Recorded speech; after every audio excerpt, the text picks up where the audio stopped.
자, 이렇게 우리 지금 다양한 산화환원 반응 예시들 살펴보고 있거든요. 프리판 다이어 실험도 해보고 또 철의 부식과 재래에 대해서도 알아봤죠. 또 남은 게 어떤 게 있어? 연소 반응, 세포흡, 광합성 이런 것들도 다 산화환원 반응이잖아요. 그래서 이번 시간에는 연소와 세포흡, 광합성에 대해서 한번 알아보도록 하겠습니다. 사실 연소는 이미 프리판 다이어 실험하면서 더 자세히 설명했었죠. 완전 연소도 배우고 불완전 연소도 배우고. 연소가 뭐야? 연소는 타입 물질이 산소와 격렬하고 빠르게 반응하는 과정에서 빛과 열을 뿜어내는 반응을 연소 반응이라 하죠. 그래서 우리는 기본적으로 양초라든지 알코올이라든지 탄소가 연소되는 과정, 탄소가 산소랑 만나서 산화되는 과정 배워가는데요. 이번에 나와 있는 예시, 위물 7번에 나와 있는 예시는요. LNG 가스의 주성분인 메테인의 연소에 대해서 알아보도록 하겠습니다. 메테인은 확실히 CH4거든요. 이 CH4를 연소시켜 보겠습니다.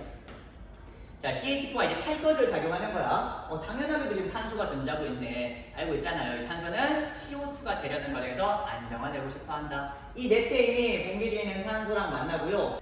발화점 이상의 온도까지 올라가게 되면은 연소 반응이 일어나게 되는 거죠. 이 과정에서 탄소가 영원하던 산소랑 반응해서 CO2가 되면서 안정화되는 거고요. 기분이 좋아지고. 한편 이 과정에서 수소는 딱 덩그러니 남게 될까? 그렇지 않아. 수소도 또 살띠 살아가야지. 수소는 수소대로 또 마찬가지 산소랑 반응해서 뭐가 만들어져? 물이 됩니다. H2O. 물이 되면 수소랑 산소 모두가 또 행복해질 수 있는 거거든요. 그래서 우리도 또 행복해진다. 모두가 행복해졌으니까 행복해지는 과정에서 어떻게 돼? 에너지가 낮아져. 이 에너지가 빛과 열을 뿜어져 나오면서 불이 나게 되는 거죠. 이게 바로 메테인의 연소 반응을 할 수 있겠습니다. 개수까지 맞춰주자면은 이렇게 맞추면은 개수도 완전히 드라마일 수 있겠네. 자, 이때 이 메테인 연소 과정에서 어떤 물질이 산화되냐 이렇게 시험에 나온단 말이야. 자, 뭐가 산화될 것 같아? 산화라는 건 산소를 얻는 거잖아요. 여기서는 메테인이 산화된다고 볼 수 있겠습니다. 메테인이 산소를 얻고 있잖아. 즉, 처음 탄소는 산소가 없었는데요. 이 CH4가 CO2로 되는 과정에 산소를 얻었으니까 산소 얻는 걸 뭐라고 한다? 산화라고 한다. 즉, 메테인의 연소 과정에서 CH4가 산화되어 CO2가 된다 라고 하면은 완벽하게 맞는 말이라는 거죠. 이거 뭐 어려워? 너무 쉽잖아. 여기까지 유물 7번 내용이었습니다. 엄청 짧네. 7번 한번 읽어볼게요. 물질이 산소와 빠르고 격렬하게 반응하여 빛과 열을 내는 반응을 연소라고 한다. 밑에 있는 화학 반응식이 방금 했던 그 화학 반응식이고요. 한 단계 더 나가서요. 이건 세포호흡입니다. 세포호흡은 뭐야? 숨 쉬는 거잖아. 더 정확히는 세포 하나하나가 숨 쉬는 과정에서 에너지를 만들어내는 과정이죠. 그래서 세포호흡을 하려면 당연히 산소가 필요하고요. 산소만 있어서 안 된다. 바로 포도당이 필요하죠. 그래서 포도당의 화학식 C6H12O6야. 산소랑 반응하는 과정에서 뭐가 만들어져? CO2랑 H2가 만들어진 반응. 이게 바로 세포입니다. 이 과정에서 에너지가 뿜어져 나오고 이 뿜어져 나온 에너지로 우리가 살아가게 되는 거죠. 개수까지 맞춰주면은 666입니다. 세포 또는 광합성 화학 반응식 외울 때요. 666만 외워두면은 빠르게 계속 맞출 수 있게 되는 거야. 자, 이 반응이 세포호흡식인데요. 이 세포호흡식이랑 메테인의 연소식을 보시면요. 달라 보이면서도 굉장히 닮은 꼴이에요. 지금 뭐만 달라? 메테인이랑 포도당만 다르고요. 나머지는 전부 같습니다. 산소랑 반응한다는 것도 똑같고 이 과정에서 이산화탄소 만들어주고 물이 만들어준다는 것까지 다 똑같은 상황인 거네. 이처럼 메테인의 연소랑 세포호흡은 완전 닮은 꼴 반응인 거죠. 생물학적으로는 사실 세포호흡과 연소는 분명히 다른 과정인 게 맞지만요. 사실 화학적인 관점에서 보자면은 세포호흡도 일종의 연소 반응이라고 볼 수 있습니다. 어떤 연소? 포도당을 연소시키는 거지. 이 포도당을 연소시켜서 이산화탄소가 물이 만들어주고 이 과정에서 에너지가 뿜어져 나오는 거거든. 즉, 우리 생명체는요, 일종의 화력발전소인 겁니다. 실제 화력발전소는 어때? 화석 연료를 집어넣어서 석탄, 석유 같은 것들을 연소시키는 과정에서 발생한 연료 에너지를 만드는 게 바로 화력발전소인데요. 생명체도 마찬가지입니다. 생명체도 다 살아있는 화력발전소인 거야. 뭘 태우고 있어? 포도당이라는 연료를 태워서 에너지를 만들어가는 게 바로 생명체라고 할 수 있는 거죠. 그게 바로 세포호흡 과정인 겁니다. 즉, 세포호흡은 일종의 포도당의 연소 반응이라고도 볼 수 있다. 물론 화학적으로 그렇다는 거지 생물학적으로는 세포흡은 물질 대사 과정으로서 한 번에 일어나는 게 아니라 또 몇 차례 몇 단계를 거쳐서 진행되기 때문에 사실 완전히 똑같은 건 아니긴 합니다. 전체적인 화학 반응식의 맥락에서 봤을 때는 원리가 같다는 거죠. 즉, 이러한 관점에서 보자면은 이 세포흡도 메테인의 연소랑 똑같은 방식으로 산화하는 반응을 논할 수가 있게 됩니다. 자, 이 세포흡 과정에서는 어떤 물질이 산화된다고 말할 수 있을까? 여기서는 포도당이 산화된다고 말할 수 있겠지. 왜? 지금 메테인의 연소에서는 메테인이 산화돼서 CO2가 됐던 거였잖아. 여기도 똑같아. 지금 꼴이 완전 똑같잖아. 그래서 포도당이 산화돼서 이산화탄소가 되었다 라고 하면은 완벽하게 옳은 말이라는 겁니다. 그래서 이 과정이 산화인 겁니다. 반면 광합성은 뭐야? 광합성은 세포의 완전 역반응이죠. 세포를 반대로 하는 거거든요. 그러니까 화학 방식에 뒤집으면 됩니다. 광합성의 화학 방식 한번 써보죠. 광합성의 화학 방식은 빨간색 쓸게. 그러니까 이 식을 완전 뒤집으면 돼. 즉 6CO2부터 시작하겠습니다. 6CO2 더하기 6H2 하면 뭐가 된다? 다시 포도당이랑 산소로 돌아오는 반응. 이게 바로 광합성의 화학 반응식인데요. 이 광합성의 과정에서 어떤 물질이 환원되는지 또 한번 알아보도록 하겠습니다. 자, 여기서 어떤 물질이 환원된다고 말할 수 있을까? 고민할 필요가 없습니다. 왜냐? 세포흡과 광합성은 완전 역반응이니까 세포흡을 거꾸로 돌아가면 돼. 자, 세포흡 다시 가볼게. 세포흡은 포도당이 산화돼서 이산화탄소가 되는 거죠.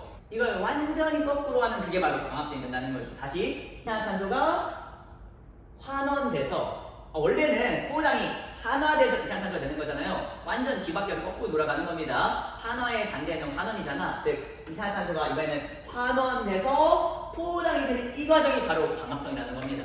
즉 광합성에서는 이산화탄소가 환원돼서 포도당이 되었다. 이 과정이 바로 환원이다 라고 말할 수 있는 거죠. 즉 세포흡을 제대로 이해하면요, 이 세포만 완전 반대로 하면 광합성이 되는 거니까 광합성 따로 공부할 필요가 없어. 그냥 세포만 완전 거꾸로 하면은 광합성이 된다. 결론적으로 세포흡에서는 포도당이 산화돼서 이산화탄소가 되고요, 광합성에서는 완전 반대로 이산화탄소가 환원돼서 포도당이 된다 라고 말하면은 완전히 올바른 설명이 되는 겁니다. 자, 이렇게 수업을 들으면은 그럴싸합니다. 납득이 됩니다. 하긴 메테인의 연소, 메테인이 산화돼서 이산화탄소 되는 거야. 근데 세포흡도 일종의 연소니까 포도당이 산화돼서 이산화탄소가 돼. 근데 광합성 거꾸로니까 이산화탄소가 환원돼서 포도당 되는 거야. 이렇게 한 단계씩 하면 쉬운데 막상 이걸 시험 문제에서 보잖아? 그것도 약간 헷갈린다? 헷갈리는 이유가 있어. 이 메테인의 연소는 전혀 안 헷갈려요. 이거 헷갈리는 사람은 거의 없습니다. 이거 헷갈리면은 다시 처음부터 해야 돼. 지금 여기에 눈할 필요가 없어. 아주 지금 기초가 안 돼 있는 거거든요. 메테인 연소는 처음에 CH4에 산소가 전혀 없었어. 산소가 없었는데요, 산소가 생겼네. 산소 얻었잖아. 그래서 이 반응이 산화 반응인 거야. 이거 어떻게 헷갈릴 수 있어? 없었는데 생겼으니까 당연히 산소를 얻어서 산화 반응을 할 수 있는 거지. 하지만 세포흡은 사실 조금 헷갈립니다. 이 연소랑 완전 똑같은 꼴이라는 관점에서 보자면 쉬운데요, 그냥 이 화학 반식 통째로 보면은 약간 헷갈리는 부분이 있어. 어디가 헷갈려? 자, 포도당이 이산화탄소를 변하고 있는데요, 이때 포도당이 이산화탄소 되면서 산소 개수가 어떻게 되고 있어? 원래 산소가 6개였는데 이 이산화탄소 되면서 지금 탄소가 2개로 변한단 말이야. 즉 산소 개수가 줄어들었네. 이렇게 산소 개수 줄어드는 걸 뭐라고 해? 환원이라고 하잖아. 그래서 여러분들 시험 문제 풀 때는 세포흡에서는 포도당이 이산화탄소로 환원되는구나 이렇게 착각한단 말이야. 근데 그렇게 풀면 안 돼. 실제 산화환원 반응에서는요, 산소의 진짜 이 절대 개수를 보는 게 아니고요, 비율로서 문제를 풀어야 돼. 즉 산소의 비율이 늘었는지 산소의 비율이 줄었는지를 봐야지 제대로 산화하는 반응 문제를 풀 수가 있습니다. 무슨 말이냐면요, 지금 우리 주인공은 누구야? 이 탄소거든?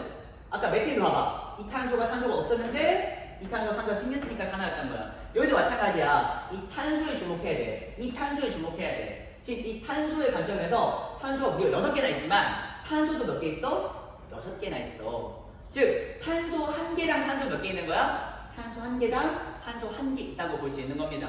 자, 이처럼 지금 여기 산소가 많이 있는 것처럼 보이지만 탄소도 많이 있어서 탄소 1개당 산소 1개 있다고 볼 수 있는 상황. 하면 얘가 이산화탄소 변하면 어떻게 돼? 탄소 1개당 산소 2개가 되는 거잖아. 즉 절대적인 산소 개수 자체는 줄어들었지만 우리의 주인공인 탄소 입장에서 봤을 때는 탄소 하나당 가지고 있는 산소의 수가 늘어난 거야. 왜? 여기서는 탄소 하나당 산소 하나인데 여기 탄소 하나당 산소 2개로서 산소의 비율이 늘어났기 때문에.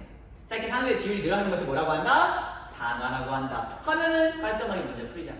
즉 여러분들 문제 푸실 때 그냥 개수만 보지 마시고요, 비율로서 문제 푸셔야 한다는 겁니다. 한편 광합성도 똑같은 방식으로 문제 풀 수 있겠죠? 즉 광합성에서 이산화탄소가 포도당이 되는 이 과정 뭐라고 할 수 있어? 산소 2개에서 산소 6개 됐네. 산소 늘었어. 산화 이렇게 하면 안 된다고. 비율로 문제 푸셔야 한다는 겁니다. 탄소 1개당 산소 2개였어. 근데 탄소 1개당 산소 1개로서 지금 비율이 줄어들었기 때문에 산소 비율 줄어든 걸 뭐라고 한다고? 환원이라고 한다. 이렇게 문제 풀면 훨씬 쉽게 풀 수 있다는 거죠. 참 산소의 이동으로 문제 풀 때에는 산소의 비율로서 문제를 푸셔야 한다는 겁니다. 자, 여기까지가 유형을 8번으로서 8번 내용 한번 읽으면서 정리해보도록 하겠습니다. 식물의 영역체에서는 빛 에너지를 흡수하여 이산화탄소와 물로부터 포도당을 합성하는 광합성이 일어난다.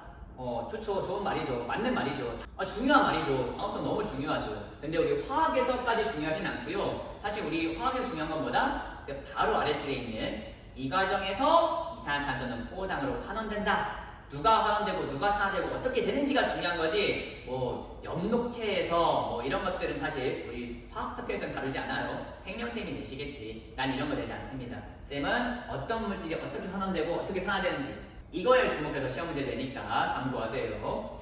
자, 세 번째 줄. 생물세포 내 미토콘드리아에서 세포업이 일어나면 포도당인 산소와 반응하여 물과 이산화탄소를 분해된다. 물론 중요하죠. 이 세포업의 정의 너무 중요합니다. 미토콘드리아 중요한 건 맞아. 하지만 우리 화학 파트에서 중요한 건 아니다. 생명쌤이 내시겠지. 쌤은 미토콘드리아 뭐 이런 거 시험 문제 내지 않아요. 외우지 않으셔도 됩니다. 쌤이 중요하게 생각하는 건 뭐겠어? 바로 밑에 줄. 이 과정에서 포도당은 이산화탄소로 산화된다. 포도당이 이산화탄소 산화되는 그게 중요한 거지. 뭐 미토콘드리아니 엽록체니 뭐 이런 것들까지 물어보진 않아요. 쌤은. 그래서 바로 밑에 있는 화학 반응식 보시면요. 산화한다는 거 볼 수 있고요. 아까 얘기했듯이 비율로서 문제 푸시면 되는 겁니다. 광합성 지금 보시면요. CO2 탄소 1개당 산소 2개잖아. 얘가 C6H12O6 포도당이 되는 과정에서 탄소 6개가 산소 6개. 즉 탄소 1개당 산소 1개. 산소의 비율이 줄었네. 산소의 비율 주는 걸 뭐라고 한다고? 반원이라고 한다. 세포업은 역반응이니까 당연히 또 이번엔 산소의 비율이 늘어나서 산화라고 할 수 있겠습니다. 이와 같이 광합성과 세포업은 역반응 관계이다.